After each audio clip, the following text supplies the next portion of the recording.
입니다.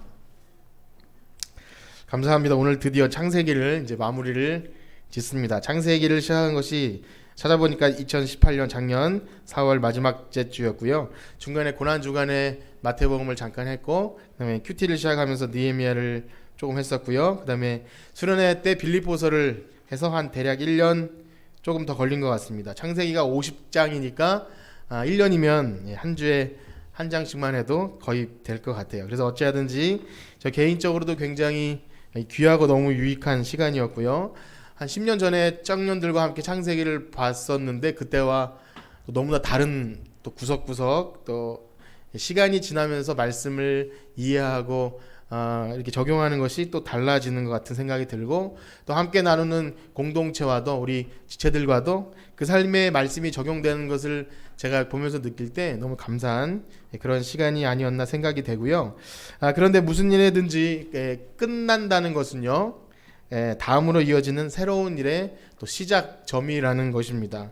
역시 우리도 창세기를 끝내고 다음 또 신약이 예정되어 있습니다. 그래서 무궁무진하게 성경은 남아 있으니까 끝나서 이제 책거리 할 생각하지 마시고 아직 많이 남아 있다는 것, 그리고 같은 본문을 나중에 또 해도 다른 은혜가 있으며, 하나님이 우리에게 참 주신 귀한 선물 중에 하나인 그 망각이라고 하는 그것이 처음 듣는 것 같은 느낌이 나시죠? 그래서 절대 미천이 드러나지 않게 계속 말씀을 전할 수 있어서 저도 참 감사합니다. 자, 그렇습니다. 모든 일의 끝에는요, 그것이 끝인 것 같지만 해가 지지만 또 뜨는 것처럼 항상 새로운 것이 준비되어 있는데 우리의 인생도 마찬가지인 것 같습니다. 성경에는 사람의 연수가 70이요 강건하면 80, 근데 요즘에는 90이요 강건하면 100, 그렇죠. 어찌됐든 간에 조금 차이가 있지만 죽음이 다 있어요. 그죠? 그것이 끝이라고 생각을 합니다. 그래서 그 죽음은 모든 것을 끝낼 것처럼 생각되지만 우리가 방금 말씀드린 것처럼 우리 신자의 죽음은요, 끝이 아니고 시작인 줄 믿습니다. 영원한 하나님 나라에서 주님과 함께하는 영원한 시간이기 때문에 끝은, 죽음은 두려움이 아니라 새 소망이 우리에게 있는 줄 믿습니다. 그러기에 오늘도 말씀도요, 하나님의 약속을 따라 나그네처럼 산 그 믿음의 조상들의 삶을 보면서 비록 육신은 죽어서 땅에 묻힐 걸 당연히 알고 하나님도 그렇게 말씀하셨지만 당연히 그게 끝이 아니라는 것을 알았기에 영원한 고향, 여기서는 육신의 고향, 조상의 땅에 묻히는 그것이 그렇게 표현되었지만 영적으로는 이것이 하나님 나라에 들어간다는 것이죠. 그래서 죽음이 두려운 것이 아니라 아마 설렜을 것 같아요. 이제 드디어 가는구나. 하나님 품으로 가는구나. 그리고 역시 하나님이 누구신지 그 뜻을 분명히 알았기에 그의 죽음의 마지막 순간에 하나님은 많은 것들을 풀게 하세요. 꼭 어떤 드라마나 영화나 끝나기 전에 그 맺혔던 것이 다 풀리면서 하는 것처럼 나를 해하려 했던 사람들을 용서하고 화해하면서 마무리 짓더라고요. 그래서 우리도요, 단지 이 땅의 것이 전부가 아닌 여러분들인 줄 믿습니다. 그렇죠. 그렇기 때문에 우리가 여기서 욕심 부렸던 것 혹은 고집 부리고 원한관계 맺었던 것, 이런 것이 정말 하나님 뜻을 제대로 안다면 내려놓을 수 있고 나를 해하려 했던 사람들에게까지 그런 용서라는 예수님 닮아가는 우리 모두가 되길 간절히 축복합니다. 우리 1절부터 3절까지 함께 같이 읽겠습니다. 시작. 요셉이 그의 아버지 얼굴에 굽으려 울며 입맞추고 그 수종되는 의원에게 명하여 아버지의 몸을 향하게 전해하게 하매, 의원이 이스라엘에게 그대로 하되 40일이 걸렸으니 향으로 처리하는 데는 이 날수가 걸림이며 애굽 사람은 70일 동안 그를 위하여 곡하였더라. 아멘. 이제 드디어 파란만장한 삶을 살았던 야곱이 147세의 연수로 이제 죽음을 맞이합니다. 야곱이 죽기 전에 요셉에게 부탁한 여러 가지 유언 중에 너무나 중요한 것, 나를 여기에 묻지 말고 가나안 땅으로 꼭 데려가 달라. 거기서 장사를 지내달라. 그렇게 약속을 했고, 이제 요셉은 그 아버지의 유언에 따라서 이렇게 준비를 하는데요. 참 특별한 부분이 있습니다. 그것은 뭐냐면, 여러분, 야곱은요, 애굽인도 아니고 이방인일 뿐더러 거기다가 먹고 살기 위해 잠깐 들어온 이민족이에요. 그러니까 그 나라에서 입지가 좋은 사람은 아닙니다. 그러나 어찌하든지 간에 아들이 총리이고 거기다가 애굽의 정치적 상황이 어땠든지 간에 야곱이 아주 꼭 국장을 치르듯이 우리나라의 대통령이나 아주 귀중한 사람이 죽었을 때 많은 사람이 애도하듯이 그런 장례를 치르는 것을 보게 되는데요. 먼저 그를 위하여 수종드는 의원들이 그를 40일간 향처리를 합니다. 그러니까 미라를 만드는 겁니다. 미라. 이집트 하면 미라잖아요. 그 당시에 애굽이 이집트인데 거기서 야곱을 아마 뭐 장기를 뺐든지 어쨌든지 간에 썩지 않고 보존될 수 있게 이렇게 미라를 만드는 작업을 한 것으로 보이고요. 그리고 70일을 애곡을 합니다. 엄청난 시간 동안 애곡을 했죠. 당시 이집트인이라고 해서 다 그렇게 애곡을 오랫동안 해주고 이 미라를 만들어서 보존하는 게 아닙니다. 그러나 너무나 중요하게도 이 요셉을 통해서 야곱이 그렇게 존귀 여김을 받았다는 거죠. 그리고 여기에 그치는 것이 아니라 그 장례 행렬이 어마어마했는데 한번 읽어보겠습니다. 7절부터 9절까지 그 장례 행렬을 이렇게 설명합니다. 7절 시작. 요셉이 자기 아버지를 장사하러 올라가니 바로의 모든 신하와 바라궁의 원로들과 애굽 땅의 모든 원로와 요셉의 온 집과 그의 형제들과 그의 아버지의 집이 그와 함께 올라가고 그들의 어린아이들과 양떼와 소떼만 고센 땅에 남겼으며 병거와 기병이 요셉을 따라 올라가니 그때가 심히 컸더라. 아멘. 지금 3절이 다 그때 함께 올라갔던 장례 행렬을 얘기하고 있습니다. 그래서 바로는 요셉이 자기의 총리 요셉이 자기에게 부탁을 했어요. 바로 왕이시여, 우리 아버지를 장례를 이렇게 할 겁니다. 그러니까 그걸 허락하는 동시에 아주 물심양면 아끼지 않고 지원했던 것 같아요. 바로의 모든 자기 신하들 그리고 궁의 원로들, 그다음에 온 지역의 뭐 시장, 군수, 뭐 도지사 할 거 없이 전체 다 가서 야곱의 장례를 치렀다는 거예요. 한편으로 생각하면 좀 약간 찜찜한 기분도 들어요. 왜냐하면 이스라엘 백성의 어떤 뭐 기독교 장 그런 게 아니라 이집트의 풍습에 맞춰 미라를 만들고 그들의 풍습에 맞춰 장례를 치른 것이 하나님의 그 믿음의 조상 아브라함, 이삭, 야곱의 장례를 그렇게 치른 것이 괜찮은 건가 하는 생각이 들기도 합니다. 특별히 그 미라를 만드는 이유는 그들이 갖고 있던 그런 신앙이죠. 영혼 불멸에 따라서 나중에 환생할 때 그래서 주변에 아름다운 것도 갖춰놓고 거기서 이렇게 살 수 있도록 하는 그런 이집트 그 피라미드를 만들어 놓고 했던 그런 풍습이기 때문에 좀 찜찜한 생각이 들지만 그러나 그러한 사실이 문제를 일으키지 않습니다. 왜냐하면 요셉은 자신이 이제까지 살아왔던 그 성향대로 혹은 이집트의 문화에 많이 흡수되었을지 모르지만 가장 사랑하는 아버지를 가장 존귀한 모습으로 보내드린 거예요. 그리고 그것이 그 방법이 어떻든지 간에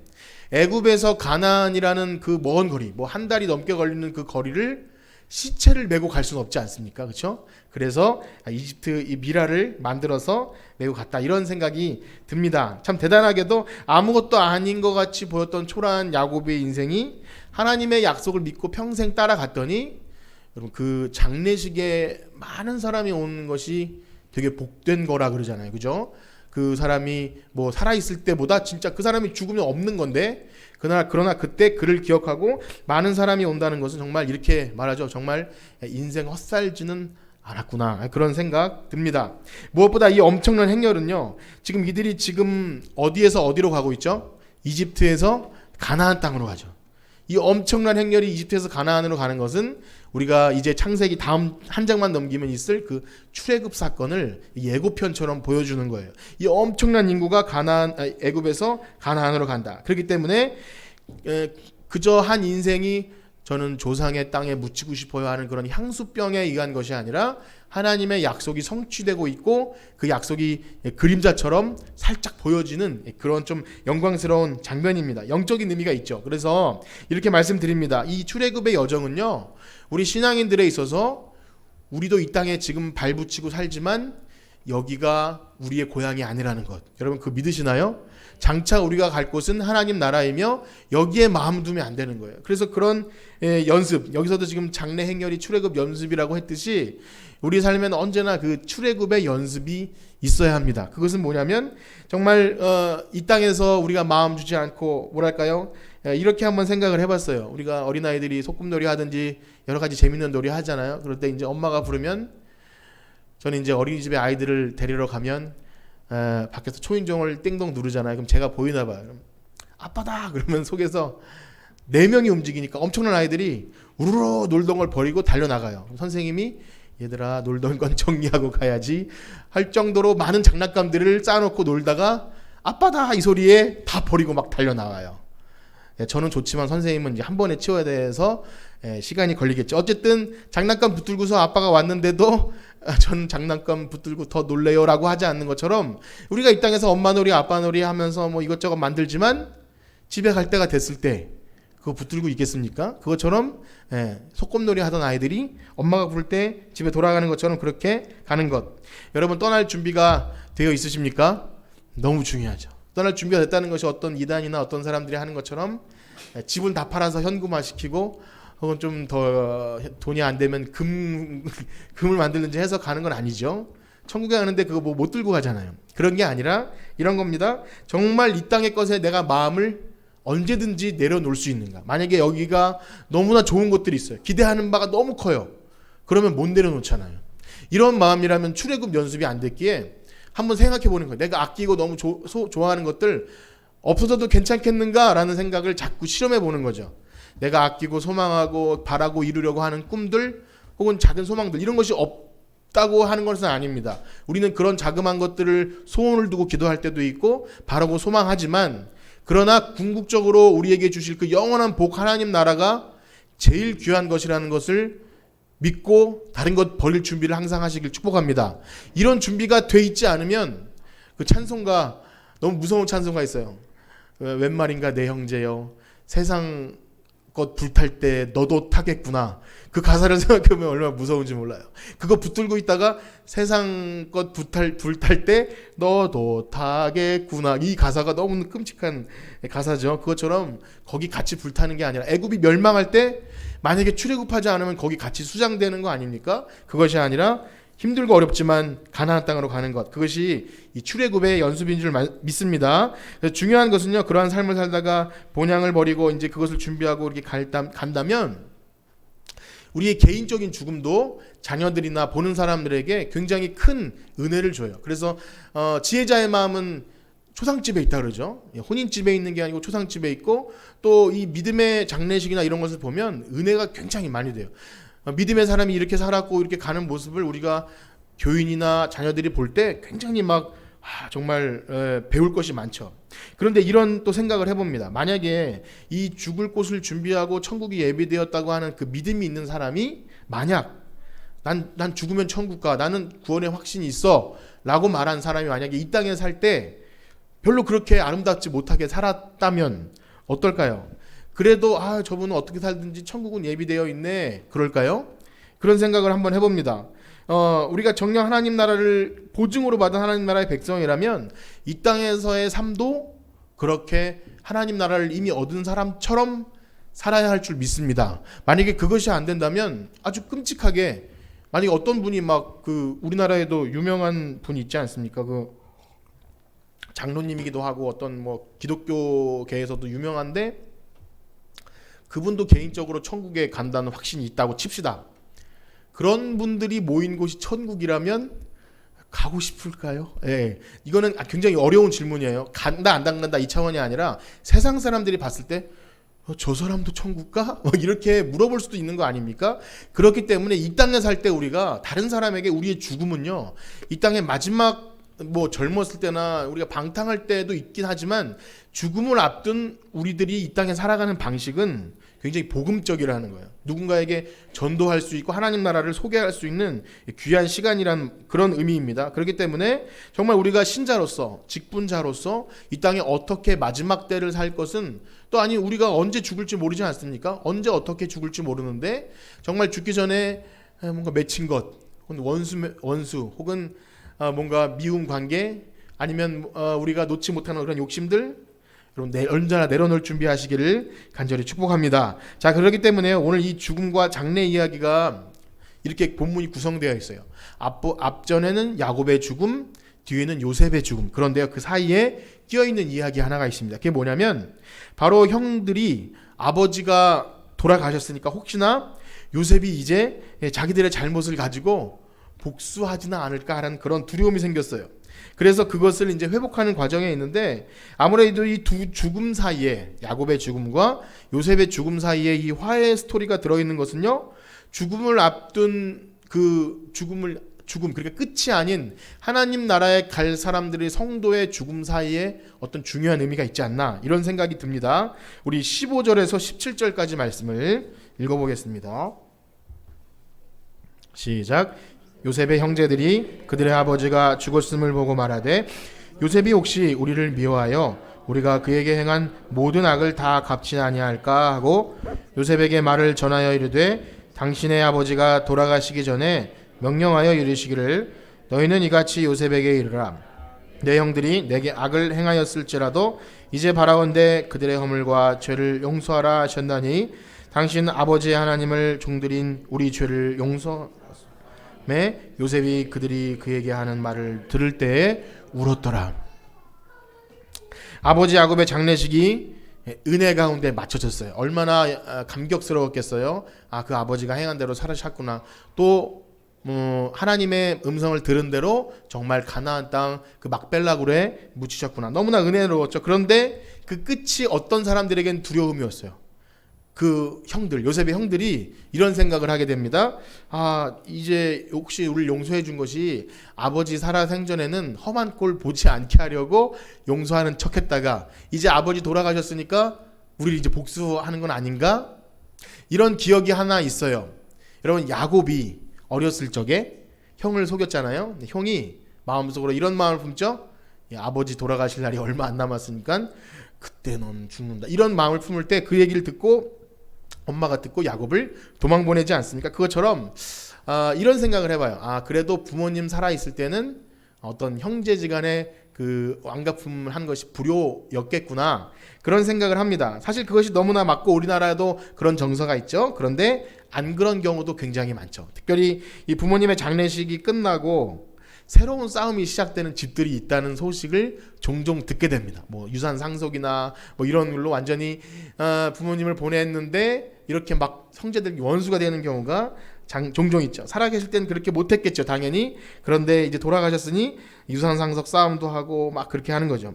어찌되었든 사랑하는 부모님을 떠나 보내면 그 참 의미 있는 자리에서 맺혔던 것도 풀고, 어떤 권사님이 그렇게 고백하더라고요. 참 어려웠던 관계인데 떠나보내고 이렇게 화해하는 시간이 있었다. 그래서 너무나 의미 있는 시간들이죠. 그 시간들은 얼마나 죽음 앞에 겸허하게 우리의 삶이 허무하다는 것을 나타내는, 안 믿는 사람도 그것이 가능할 것 같은데 정말 만약에 믿는 사람이 그렇지 못하다면 얼마나 죽음 또 하나님 나라를 없는 사람처럼 사는 것인지 모르는 거죠. 자, 그렇기에 요셉의 형들의 두려움이 인간적으로는 이해가 갑니다. 이제 아버지가 없으니까 요셉이 어떻게 하겠구나. 그리고 아무리 용서받았다 할지라도 다시 한번 확인하고 싶었고 용서를 구하고 낮은 자세로 있는 그런 모습이 인간적으로는 충분히 이해는 가지만 요셉은 그 얘기를 듣고 울어요. 그리고 야곱이 정말 그런 유언을 했는지 모르지만 죽은 아버지의 이름을 꺼내면서 방금 읽은 말씀에 보면 그래요. 당신 아버지의 하나님인 종들인 우리를 혹시나 아버지가 요셉이 그렇게 할까봐 다 용서해줘라 라고 야곱이 했다고 합니다. 저는 거짓말인 것 같아요. 이거 뭐 해석은 따라 다르지만 형들이 아버지가 돌아가시기 전에 자기한테 그런 말을 했대요. 사실 성경 속에서는 유언한 사람은 요셉밖에 없거든요. 그것도 좀 속상하긴 하지만 어쨌든 형제들에게 모여놓고 야 너희들 요셉에게 가서 다 용서해주라고 형들에게 말했다는 것이 잘 정황적으로 이해가 되지 않죠. 그렇기 때문에 요셉이 그것도 모를 리도 없어요. 형들을 진심으로 용서하였던 이 요셉의 형들은 그러한 두려움 때문에 안타까워하고 또 요셉은 또 그것 때문에 울어요. 얼마나 만감이 교차했을까. 이 울음의 의미가 어떤 건지 조금 더 말씀드리겠지만 얼마나 슬펐을까요? 우리 19절에서 20절까지 한번 읽어보겠습니다. 19절에서 20절 시작. 요셉이 그들에게 이르되 두려워하지 마소서, 내가 하나님을 대신하리이까. 당신들은 나를 해하려 하였으나 하나님은 그것을 선으로 바꾸사 오늘과 같이 많은 백성의 생명을 구원하게 하시려 하셨다. 이제 울음을 그친 요셉이 그렇게 말을 합니다. 두려워하지 마세요. 내가 하나님을 어찌 대신하겠습니까? 그런데 이 번역마다 다른데 이 표현이 좀 불분명합니다. 뭐냐면 이제 우리 좀 용서해 주세요 하는 말에 내가 어찌 하나님을 대신하겠습니까? 라는 말은 내가 어찌 하나님이 하실 수 있는 일을 하겠습니까? 혹은 하나님이 하실 수 있는 용서를 내가 어찌 하겠습니까? 이런 표현이에요. 약간 불분명해요. 보니까 나는 용서해주기 싫지만 어차피 용서할 수밖에 없다, 이런 뜻도 되고요. 나는 용서 안 해도 하나님이 하실 것이다, 뭐 잘 모르겠습니다. 어쨌든 이것 때문에 오해의 소지가 조금 있어요. 내가 어찌 하나님을 대신하겠습니까? 그런데요, 요셉의 복잡한 심경 속에서 그것은 진심은 용서가 맞습니다. 뭐냐면요, 그가 그렇게 하였더라도 충분히 이해가 가요. 그러니까 요셉이 아직 불분명해도 우리는 비난할 수가 없어요. 요셉이 얼마나 어린 시절 고통당했어요. 여러분 생각해 보세요. 어린 시절에 만약에 형들이 자기를 구덩이에 쳐놓고 옆에서 막 웃으면서 밥 먹은 다음에 야, 우리 죽이지 말고 팔자, 그래서 팔아버렸단 말이에요. 그 다음에 그가 노예살이 살았죠. 그 보디바리 집에서 누명 써서 감옥 갔죠. 그거 어떻게 보상해 줄 거예요? 그런데도 마음이 천사같이 돼서 저는 형님들 다 용서해요, 그게 될까요? 사람에게 그것을 강요한다면 그것은 아마 폭력일지도 몰라요. 기독교가 당신들 원수 다 용서해, 그래야 하나님 백성이야 라고 한다면 뭐 순종할 수도 있겠지만, 우리 마음에 그런 것들이 남아있는데 웃으면서 할 수 있다는 것, 저는 그건 너무나 심한 일이라고, 강요라고 생각이 됩니다. 그래서 요셉의 울음의 의미에는 이것이 다 섞여 있을 거라고 생각이 들어요. 그러나 역시 앞뒤 문맥에 따라 보면 요셉은 두려워하지 마세요, 그리고 이렇게 된 일이 누구의 계획에 의한 거냐면 바로 하나님의 계획에 의한 것입니다, 이렇게 얘기하죠. 하나님이 이렇게 하셨다는 것, 당신들은 나를 해하려 하였습니다. 요셉이 몰라서 그러는 게 아니에요.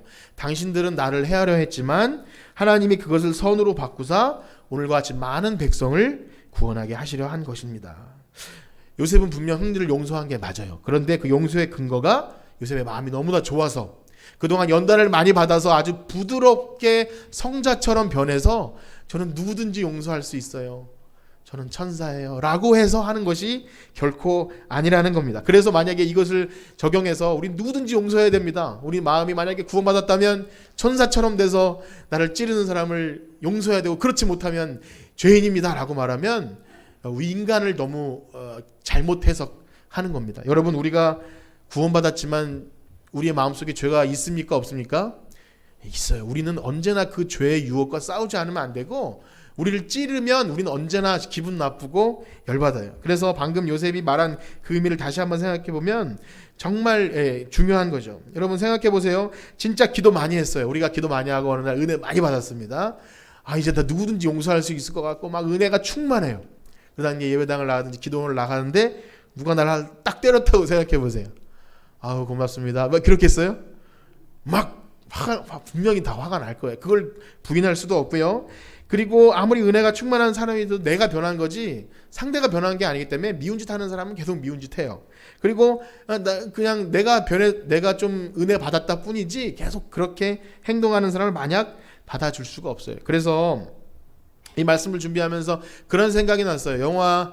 그 유명한 영화 밀양이라는 영화에 보면은 그 전도연 씨가 자기 아들을 죽인 그 살해의 범이 있는데 처음엔 너무나 괴롭다가 신앙을 접해서 나도 이제 용서를 하는 걸 해볼까? 목적은 그런 것 같아요. 이제 나도 마음이 편안해지고 이제 잊어볼까라는 마음이 있었던 것 같아요. 그래서 감옥에 찾아갑니다. 면회를 가서 그 살인범을, 내 아들 죽인 살인범을 용서하려고 그래요. 그런데 갑자기 생각지도 않게 그 살인범의 얼굴이 되게 평안한 얼굴로 괜찮아요, 전 하나님이 용서해 주셨어요, 이랬다는 거예요. 그러니까 전도연의 얼굴이, 그 여주인공의 얼굴이 막 일그러지면서, 아니 내가 용서를 안 했는데 당신이 뭔데 용서를 해줬냐, 이거. 그 마음이 이해가 되면서도 한 가지 굉장히 중요한 걸 놓치는 게 있어요. 그것은 뭐냐면 우리 기독교의 용서는 그런 용서가 아니라는 거예요. 마음을 편안하게 하기 위해서, 아니면 우리가 천사가 돼서 용서하는 게 아니라 방금 요셉이 말한 것처럼 하나님을 내가 어찌 대신하겠습니까? 이 일을 행하신 것이 하나님이시라면 내가 어찌 하나님을 대신하겠습니까? 거기다가 내가 고생을 했지만 하나님이 우리 가족을 다 먹여 살리시려고 생명을 구원하시기 위해 한 일이라면 하나님은 그 악한 일도 선으로 바꾸신 줄 저는 믿기 때문에 형님들 걱정하지 마세요, 이렇게 말하는 거죠. 그렇기 때문에 굉장히 중요한 걸 까먹은 거예요. 만약에 기독교의 용서가 그런 식의 만인을 사랑하는 숭고한 어떤 사랑의 가치가 하나님과 기인하지 않는 우리의 어떤 변화된 것이라면 그것은 그냥 인간 성인이죠. 그냥 아주 성인 어떤 성인, 그러나 결코 그렇지 않습니다. 그렇기 때문에 이건 너무나 어려운 말씀이면서도 우리가 그 본질을 정확히 파악해야 돼요. 그래서 우리가 용서가 안 되거나 이럴 때 또 역시 마찬가지입니다. 우리가 이 말씀을 듣고도 사실 적용하기가 매우 어려워요. 이제 알았어요. 지식적으로 알았어요. 용서하는 것은 참 내가 재판장이 아니구나. 내가 하나님을 대신할 수도 없는데 내가 어찌 용서하냐 마냐, 혹은 내가 정죄하고 그를 막 판단하고 할 수 있느냐, 하나님이 하셔야지 하면서 하는 것 알았지만 또 적용하기가 어려운 것이 이런 말씀입니다. 그런데 우리는 기억해야 됩니다.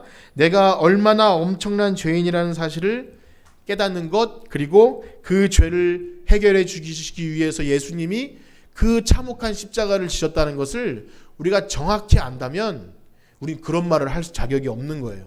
내가 얼마나 철저한 죄인임과 예수님이 죽으시면서까지 해결하셔야 했던 그 죄, 여러분 우리가 엄청난 죄인이라는 사실을 믿으시나요? 이거 참 어려운 거더라. 요즘에 새신자 교육을 많이 하고 있는데 우리 죄인이잖아요. 그걸 자꾸 설득해야 돼요. 우리 죄인이죠? 우리 죄인입니다. 죄인을 알 필요도 없는 그 사람에게 죄인을 얘기해 준다는 것은 더 어렵지만 우리 신자들에게도요, 우리가 정말 철저히 정말 죽을 죄인이라는 것을 못 깨달으면 예수님이 나를 위해 죽으신 게 잘 안 와닿아요. 왜냐하면 우리가 얼마나 죄인인지 아세요? 죽으셔야 할 만큼 죄인이라는 거예요. 예수님이 죽지 않으면 해결되지 않을 만큼 죄인. 그렇게 생각하면 우리가 받은 구원은 엄청난 거죠. 우리가 받은 사랑은 엄청난데도 불구하고 만약에 우리가 그것을 그렇게 생각 안 했다면 내가 조금 노력하면, 내가 좀 착하게 살고 신앙생활 열심히 하면 해결될 수 있는 문제 정도로 생각하면 오해가 발생해요. 내가 만약에 연약해지고 내가 좀 못하면 하나님의 사랑이 식은 것이라고 생각되기도 하고 좀 그런 거죠. 만약에 여러분 우리 죄와 하나님의 그 크신 사랑을 제대로 이해하지 못할 때는 이 형처럼 용서받았지만 불분명해요. 내가 제대로 못 살고 같은 죄를 또 회개하고 반복하면 하나님이 나를 안 사랑하시면 어쩌지? 그리고 난 이제 더 이상 교회 갈 수도 없고 기도할 수도 없어. 마치 형들이 요셉에게 용서를 받아들이지 못한 것처럼 그 사랑의 의미를 깨닫지 못했기 때문입니다. 그런데요, 그것은 엄청난 착각이에요. 하나님이 우리를 사랑하셔서 십자가에 죽으신 그 사건이 우리가 어떻게 하느냐에 따라 달라진다면 하나님은 우리를 그렇게 사랑하시지도 않았을 거예요. 여러분, 우리가 잘해서 사랑하셨나요? 우리가 막 기도 열심히 하고 주일 잘 지키고 이제 예수님 잘 믿겠습니다 작정해서 사랑해 주셨을까요? 그렇지 않아요. 우리가 유명한 말씀 한 구절 보실 텐데요. 로마서 5장 8절입니다. 로마서 5장 8절 시작. 우리가 아직 죄인 되었을 때에 그리스도께서 우리를 위하여 죽으심으로 자기의 사랑을 확증하셨느니라. 그렇죠. 우리가 아직 죄인 되었을 때, 아까 말씀드린 대로 전 죄인 잘 아닌데요, 전 조금 잘못은 했지만 그렇게 죽을 죄인은 아닌데 하고 예수님 필요가 없을 때 이미 우리를 위해서 죽으셨다는 거예요. 그러니 하나님의 사랑을 우리에게서 끊을 수가 있겠습니까? 없겠습니까? 없어요. 또 말씀을 읽어봅시다. 로마서 8장 38절 39절 시작. 내가 확신하노니 사망이나 생명이나 천사들이나 권세자들이나 현재일이나 장래일이나 능력이나 높음이나 깊음이나 다른 어떤 피조물이라도 우리를 우리 주 예수 안에 있는 하나님의 사랑에서 끊을 수 없으리라. 아멘. 여러분, 그 사랑을 확고히 믿으시기를 축복합니다. 만약에 그 용서를 제대로 받지 못하면 근심되어서 아버지가 돌아가시면 우리를 용서 안 해주고 다시 복수하면 어쩌지 라는 생각에 갇히는 것. 오늘날도요, 교회 오래 다녔지만 내가 이래서 구원 못 받으면 어떡하지? 막 그런 권사님도 있대요. 또 막 교회 오래 다녔지만 나는 이렇게 제대로 못해서 천국 못 갈지도 몰라. 이런 건 복음이 뭔지 모르는 거예요. 용서받지 못한 어중뛴 상태이죠. 그래서 정말 여기 요셉은요, 요셉이 예수님의 예표라고 하는 말에 100%는 아니지만 요셉을 통해서 예수님을 그림자처럼 경험하게 되는데요. 우리 예수님께서도 그 고통과 아픔을 겪으셨기에 우리가 생명을 얻게 되는 거예요. 그러니까 하나님 아버지의 뜻이기에 예수님은 물론 사랑의 예수님이시지만 너무나 힘드셨을 때 아버지 하나님이 그들을 저렇게 사랑하시는데 내가 순종으로 십자가를 지겠습니다, 이렇게 얘기했죠. 그래서 역설적이게도 그가 찔림은 우리의 허물 인함이요 그가 상함은 우리의 죄로 인함이라. 그가 징계를 받음으로 우리가 평안을 누리고 그가 채찍에 맞음으로 우리가 남을 입었도다. 그 말처럼 요셉이 대신 엄청난 고생을 했지만 요셉은 하나님의 뜻을 알았어요. 아, 내가 고생했지만 저 많은 생명들을 살리기 위하심이구나. 그러니까 이런 고백을 하는 거죠. 20절 고백을 다시 한번 읽어봅시다. 50장 20절입니다. 시작. 당신들은 나를 해하려 하였으나 하나님은 그것을 선으로 바꾸사 오늘과 같이 많은 백성의 생명을 구원하게 하시려 하셨나니. 아멘. 우리가 예수님처럼 살 수는 없지만 정말 이 하나님의 뜻을 분명히 안다면 힘들고 어려워도 내가 하나님을 대신할 수 없다. 나를 힘들게 어렵게 했던 사람들 있지만 그러나 하나님이 선하게 인도하신다면 이 일조차 우리에게 행복하게 결말을 주실 거야. 그래서 또 너무나 유명한 말씀 로마서 8장 28절 한번 읽어봅시다. 시작. 우리가 알거니와 하나님을 사랑하는 자 곧 그의 뜻대로 부르심을 입은 자들에게는 모든 것이 합력하여 선을 이루느니라. 아멘. 오늘 말씀을 마치면서 오늘의 본문의 구절을 이렇게 말씀드렸죠. 야곱의 장례식, 그 다음에 요셉은 이제 죽습니다. 그 부분은 이제 읽지 않겠지만 가운데 용서가 끼어 있어요. 이 말을 뜻하는 것을 제가 이렇게 해석해 보면 정말 우리는 이 세상을 속한 사람이 아니고 영원한 하나님 나라에 가는 사람들인데 죽음 이전에 예를 들어 내려놓지 못하고 용서하지 못하고 마음의 그런 억울함과 혹은 나를 아프게 했던 사람들에 대한 그런 것이 여전히 억울하다면 그 상태로는 안 될 것 같아요. 그래서 여러분 죽기 전에 우리의 생명을 걷어가시기 전에 내가 하나님을 어찌 대신하겠습니까? 이런 마음 우리에게 있기를 축복합니다. 그래서 여러 가지 좀 예화가 좀 남았지만 여기서 마치면서 우리 이 찬양을 드리기 원하는데요. 방금 우리가 부른 찬양인데 이 가사 속에 보면 이래요. 비록 이 하루가 나를 울린다 해도 원망의 마음 품지 않을 이유는 나의 주님이 이 모든 일을 주관하셔서 선을 이루심이라. 우리 이 찬양 드리시고 기도